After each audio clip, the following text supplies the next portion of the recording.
Magandang araw po sa lahat. Ako po si Stella Barakel, BE Ed 2. Ang tatalakayin po natin ngayon ay tungkol sa pagre-resiklo o recycling. Alam naman po natin na ang isa sa pinakamalaking problema ay ang pagdami ng basura. Kaya mahalagang malaman natin kung paano tayo makakatulong. Sa report na ito, ipapaliwanag ko po kung ano ang pagre-resiklo, kung ano ba ang kahalagahan nito at paano ba tayo makakatulong bilang isang kabataan. Pagre-resiklo, recycling, para sa kalikasan at kinabukasan. Kahulugan ng pagre-resiklo.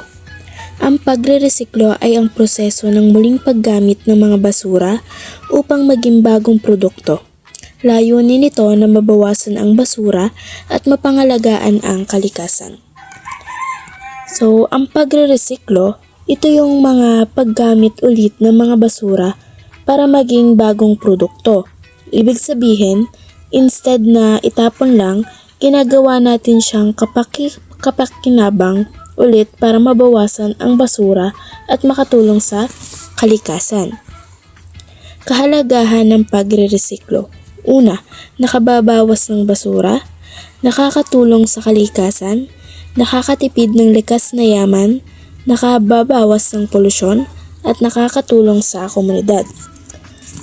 Ang pagre-resiklo ay mahalaga kasi nakakatulong itong mabawasan ang basura sa paligid. Nakakatulong din ito sa kalikasan dahil hindi agad nasisira ang environment. Bukod pa doon, nakakatipid tayo sa likas na yaman at nababawasan ang polusyon. Sa kabuuan, nakakatulong ito sa buong komunidad. Ito ay ilang uri na pwedeng i-recycle.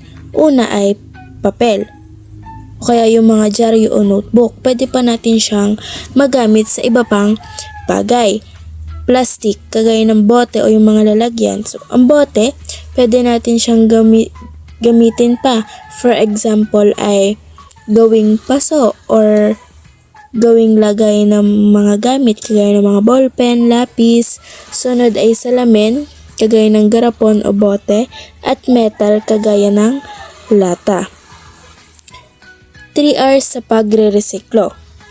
Una ay reduce. Ang reduce, ito yung bawasan ng paggamit ng bagay na nagiging basura. Ang reuse, ito naman yung muling gamitin yung mga bagay. At ang recycle, ito yung gagawing produkto yung basura. May ilang halimbawa ng pagre-resiklo. Una, gawing paso ang plastic bottle. Pangalawa, gawing paper bag ang lumang dyaryo. Pangatlo, gawing organizer ang lata, at panghuli, gawing eco bricks ang plastic.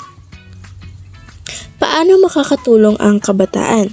Mag-segregate ng basura, sumali sa clean-up drive, gumamit ng reusable items, hikayatin ng iba na mag-recycle.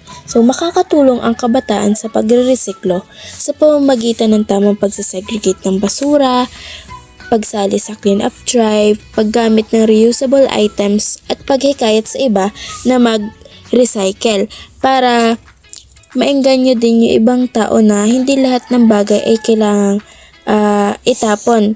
Kagaya ng mga bote, pwede pa natin siyang magamit sa iba pang bagay.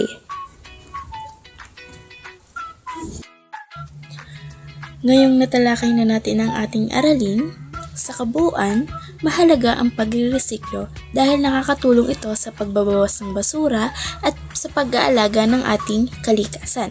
Sa simpleng paraan tulad ng pag-reuse at tamang pagtatapon ng basura, malaki na ang maitulong natin.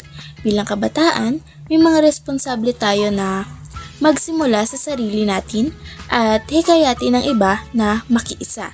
Tandaan, ang maliit na aksyon ay may malaking epekto para sa ating kalikasan o sa ating kinabukasan.